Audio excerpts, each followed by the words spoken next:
and welcome to the experimental Halloween episode of Leals on Reels.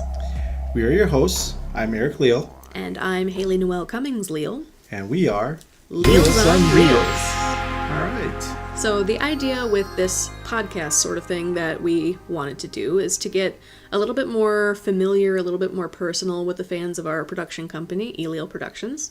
So we came up with the idea to do something where we talk a little bit about ourselves and what we're up to, and also chat with you guys about movies and television. Yep, and that's it's this is going to be our inaugural podcast, and I hope you guys enjoy it. Yeah, let us know what you think. Yep, but so what's on the news right now? Like, what's the first thing should we tell them? Okay, well, earlier this month we went to Peachtree City, Georgia for the Women in Horror Film Festival. That was a great event. Yeah, works really well with the Halloween episode, right? Oh, yeah. Yeah, it's just very interesting. There's a lot of people there. Yeah, we met a lot of really great creative people. And we saw a lot of really, I would say, creatively inspirational films. I got some ideas from that, and I know you saw some films that had some great coloring that you wanted to... Oh, yeah, it really kind of made me realize where we kind of stood right now. I mean, there still seems like there's just that one little bit that I want more after being in that event. Yeah. So, that's just another stepping stone for us. Yeah, continue to strive, continue to get better. Yeah, so... Yes. And I also want to mention at this point that if you are listening to the podcast, you cannot hear this point, but if you're watching the video that can accompany it, our set is pretty festive right now, in light of Halloween. And we're pretty festive also. We're actually both in costume right now. Yep. I am actually your Filipino Freddy Krueger. Use those claws. And in light of the 25th anniversary of Hocus Pocus, I am dressed as Mary Sanderson. Yes. Look great, by the way. Oh, okay. I'm still getting used to the wig. It's a little tall.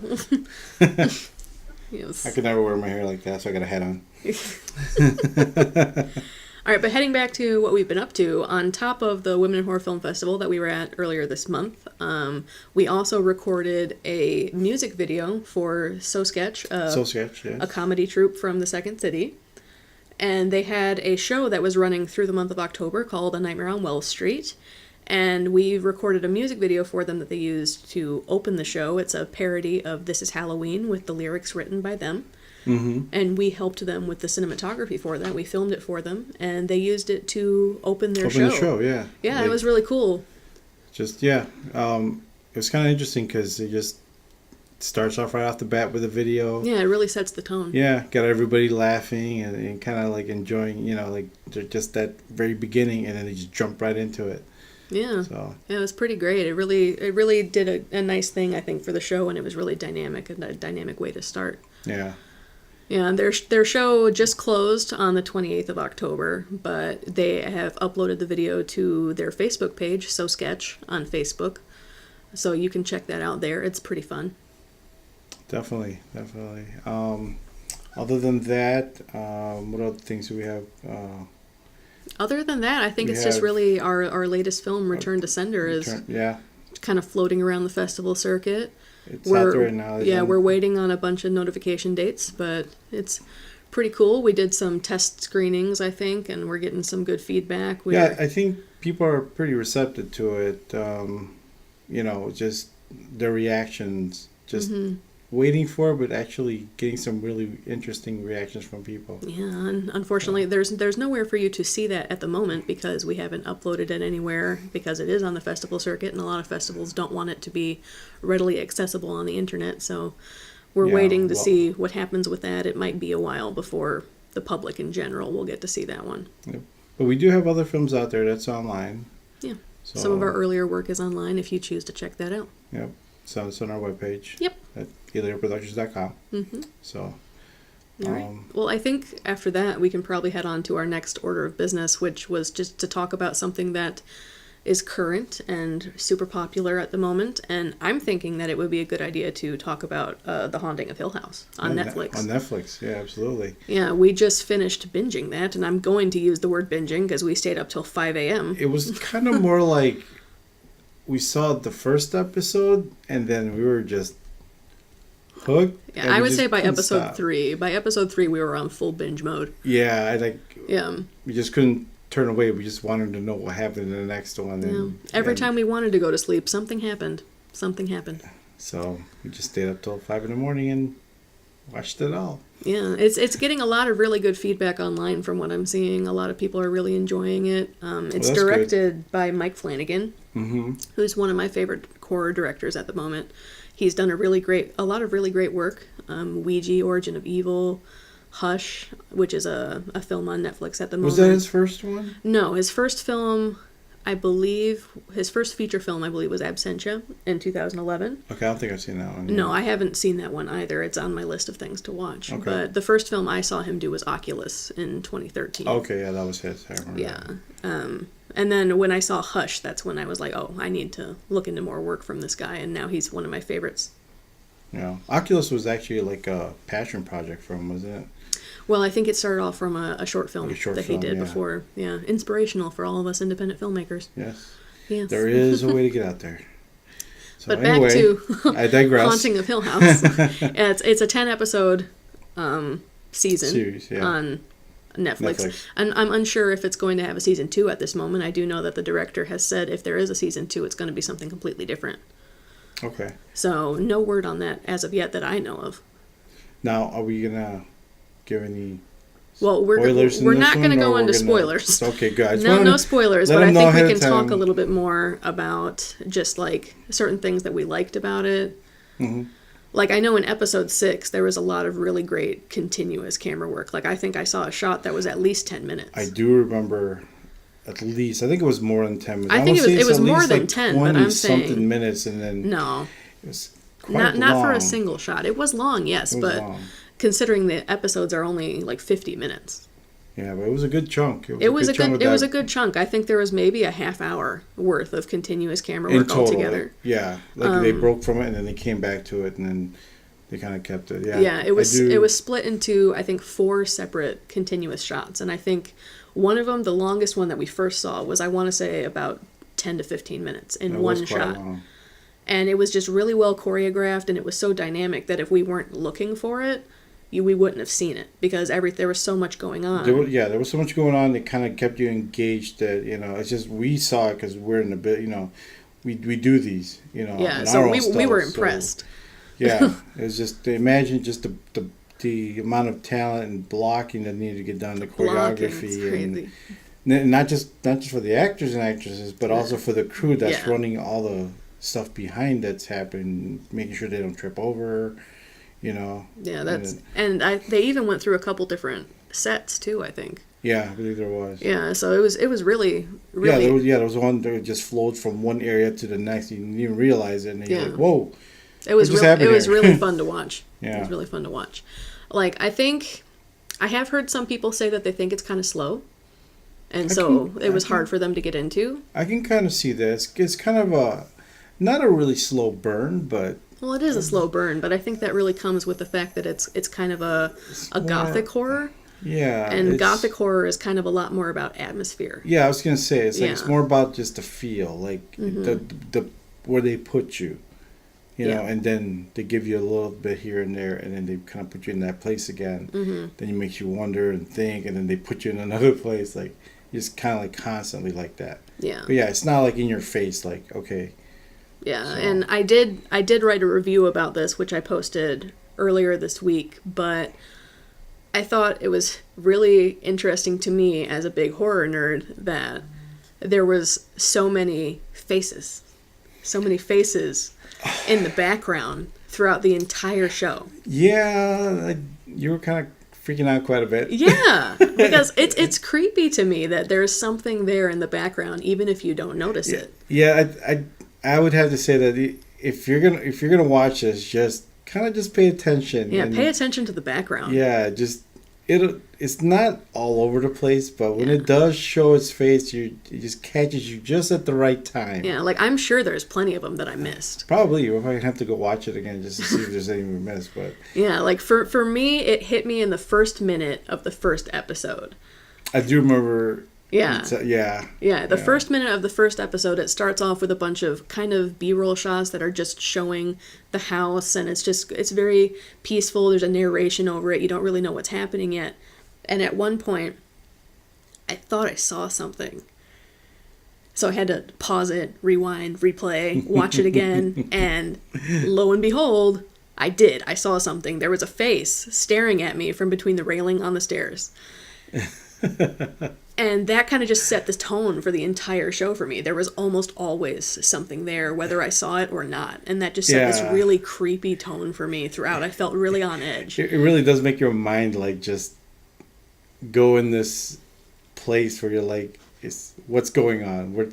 Is there something here? Like, it makes you always wonder, is there something there? And is it important? Do I need to see that it's there? And not just that, like, it also plays with your head, like, you're being watched. You feel this, just someone's behind you, like, the whole time. Yeah, like, someone is looking at you, but you can't see them. Yeah, it sets a really creepy tone. Very underlying tone that kind of just all the way through the whole series. Mm-hmm. So, which is kind of cool. Yeah, I did like that. Yeah. I think one thing that I might say that people might find annoying is that it does kind of replay some of the same scenes over and over, but the context is different. Like, I've seen some people complain about it, like that the narrators, like, they didn't trust the viewer to understand the nonlinear narrative. That's what you're saying. So they would replay scenes multiple times. In different episodes, like something that you saw 2 episodes ago would replay exactly the same in another episode once you had more context to it. Mm-hmm. And I have seen some people complain about that being repetitive and them taking them out of the show. Well, I mean, if you think about, like, older TV shows, they were kind of doing that too, because, I mean, you know, the way Netflix is right now, where people can just binge right through, right? Yeah. Versus back in the day where it's like, you know, you don't see it for another week until they would have to replay certain things. But the way they did it here is more like replaying, because they want you to get an understanding of because now why this is actually happening, as opposed to now that you have more context, you can watch that scene again with a different mindset. Exactly. Yeah, that's why I didn't have a problem with it, but I'm just bringing it up because I know some other people might. They might just find it repetitive, especially since it's on Netflix and it is easily bingeable. Yeah. It might seem super repetitive. I can see why people would think that. Yeah. Yeah. But yeah, it was a fun, like, if you're looking for a good haunted house thing, like, it's readily available on Netflix streaming, and it's an original, so it's going to be there for a while. Yeah, production value was great too. I mean, I think they did a beautiful. Really good job with setting the atmosphere and the way it was colored, and, you know, audio was, I thought it was spot on, and they nailed even just like when you're watching and you hear, like, if you're watching it like in a 5.1 surround with a decent subsystem, it's like you hear just that rumble and you're like, oh, what's happening? But it's like nothing's happening. All of a sudden, it's there. Yeah. You know, and it's like, oh God, it's like I can't remember exactly which episode it was, but it had that constant, just when you felt the sub. Even just that little bit. I do. I remember you saying that and every I'm time like, the sub. Something's gonna happen. It's like, what's going on here? And then it does kick in, and it's like, then even though you know already it's happening, they still get you with it. So I thought that was kind of cool with the sound design and stuff. You know, certain parts of the show. Yeah, I think it was just really well put together overall. Like, I think it's a good watch. I would recommend it. Yeah, me too. Me too. I know a coworker of mine started it, and, you know, anxiously waiting to finish it. Yeah, anxiously waiting to finish it, and I want to talk to him about it eventually once he gets done at that point. But hopefully we get to talk to more people about it. Yeah, it would be great, yeah. So, yeah, what else do you want to cover regarding the show? Other things that I could bring up about the show. And talk about the writing, the acting. Well, I liked all the performances. There was a lot of actors in it that Flanagan has worked with in the past and his previous work.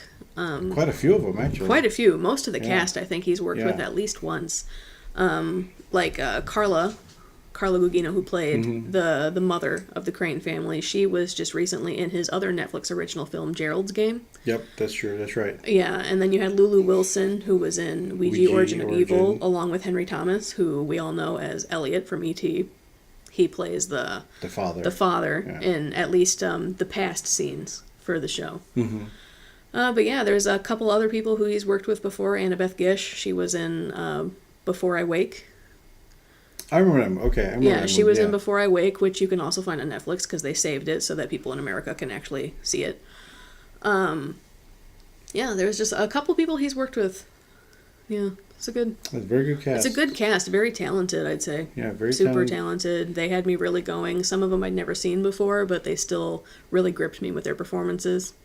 Yeah. How do you like how they did the episodes? How they broke it down? How they broke it down. Yeah, you know how like in the beginning they kind of give you just an overall like here's it is, here's what's gonna happen, this is what's going on, and then each of subsequent episode kind of brought in more and more of the characters all the way to the end. Like how.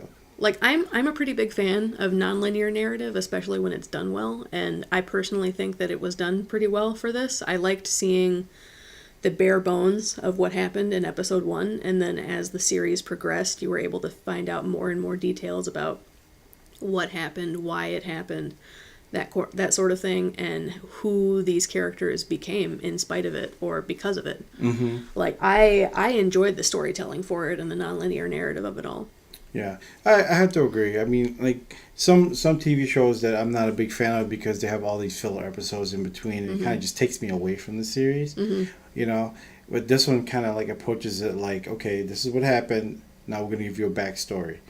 But then during that backstory, they give you a little bit more of what's happening in the current time, and then they jot it off into the next one that brings in the story of another character, and then they tie it more with just what happened before, and they just continually did that. Yeah, it had a purpose. And then, and it was great until, which I'm not going to talk about because I don't want to give anything away, but until that point, and it's just like, whoa, it like makes you wonder, and then, but yeah, you got to see it. I don't want to give any spoilers or anything. It's definitely one of those things that you kind of have to experience. And we did talk about bringing up at this point, the Haunting of Hill House Netflix series is based off of a novel of the same name that I believe was published in 1959. And that novel has spun off other adaptations in the past that you might have seen. It did The Haunting in, I think it was 1963, and also The Haunting in 1999. Those are also based off of the same source material. Same book. And I have heard that this adaptation on Netflix is probably the most loosely based. I haven't read the book, so I don't know how loose that is. But I know that the book is now on my reading list, along with some other films that I watched for the first time. A lot of Stephen King is on my reading list now. Well, you'll have to update us on that. Oh, yeah, we'll see. After you read the book and see how loosely based it is, or we'll see how much of it they took. So, but yeah, I highly recommend it. I thought that was a very, very good, just a show in general, just to watch. It was enjoyable and kept me engaged and wanted me to have, want more. And you're not really a TV watcher. I'm not. I don't usually binge TV or anything at all. I can sit down and watch a movie for a couple hours and I'm done for like the week, Yeah. Like so many things I haven't been able to watch because he wants to watch them and I have to wait. I can't. I'm not that type to just sit there.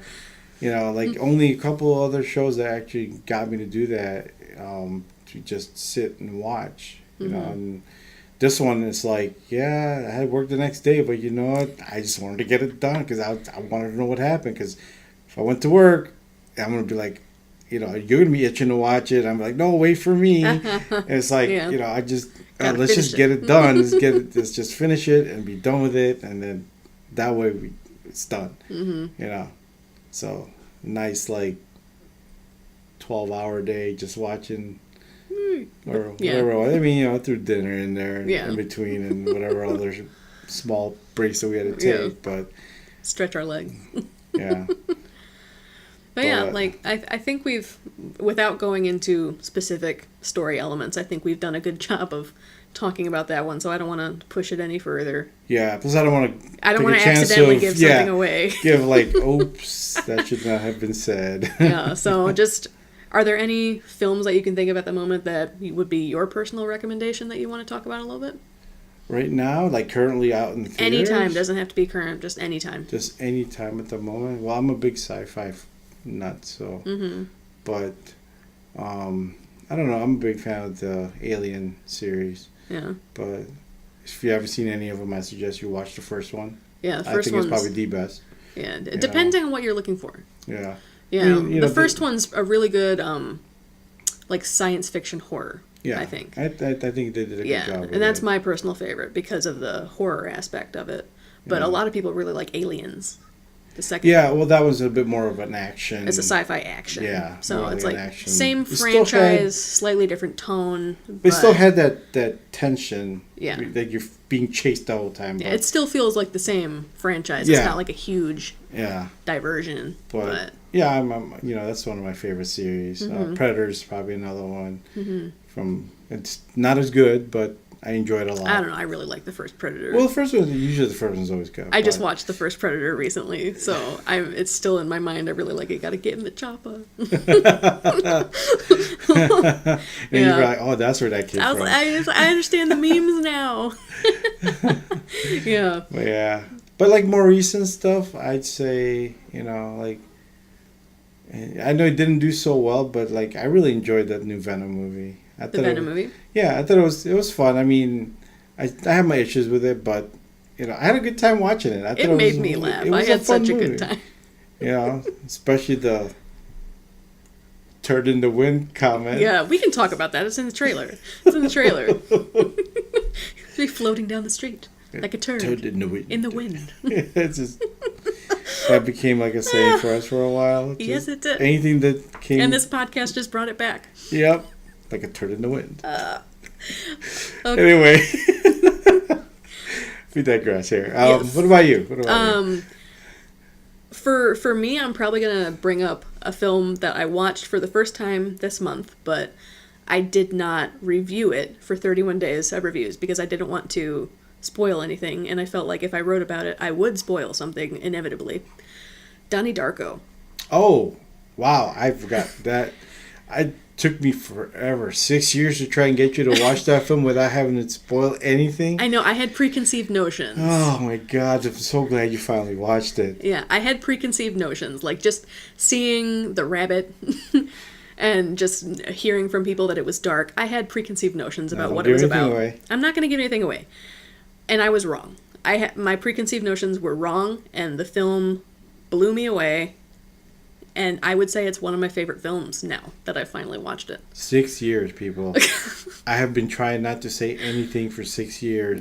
All I had to keep saying was, please, just watch it. I will sit and watch with you again because I could not say anything without spoiling this movie.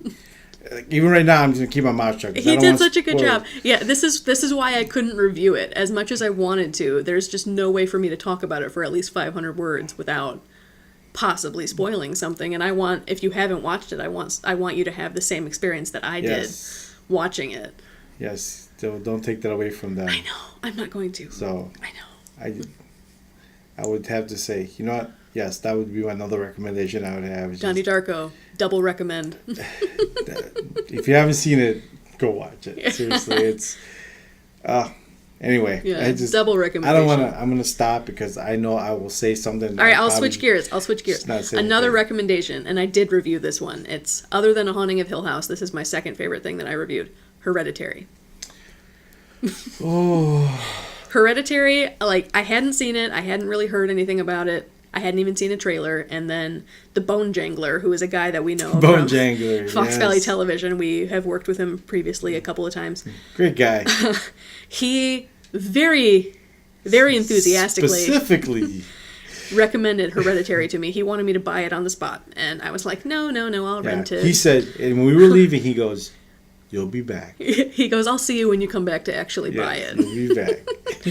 But I finally watched it, and I watch a lot of horror movies, and that movie actually made me have to pause to take a break, because when it really kicks into gear at the climax, it escalates so quickly. It's almost like a completely exponential, just huge shift. And I had to take a break. She was hyperventilating, let's just say. I don't know if I'd go that far, but You were pretty bad. I was freaking out.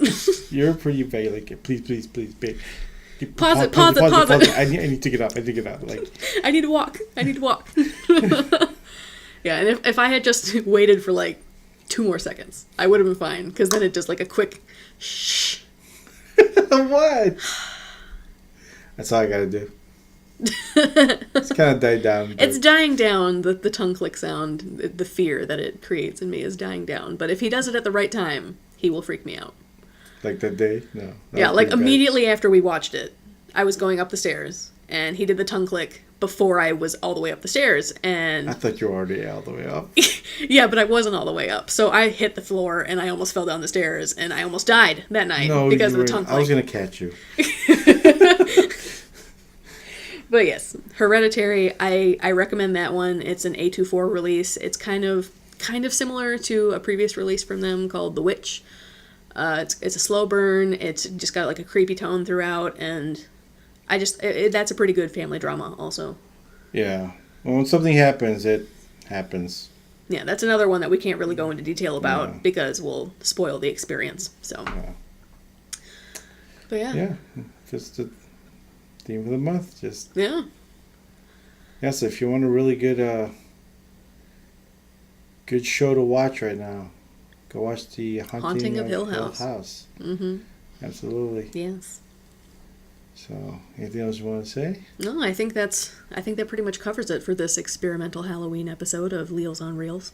Sounds good. And, I think we're gonna stay with the themes, and we'll see. We'll see what happens. Yeah, we'll see. We're depending on how this experiment goes, we're gonna try to put a format together and maybe do something like this on the regular. So we can look forward to a little bit more word on that probably in 2019. Just keep an eye on the website. We'll keep it updated as much as we could. You can also follow us on Facebook. Mm-hmm. We will keep you updated. Yeah. Well, hope you all enjoyed the show today. Yes, and happy Halloween. I smell children. Ooh.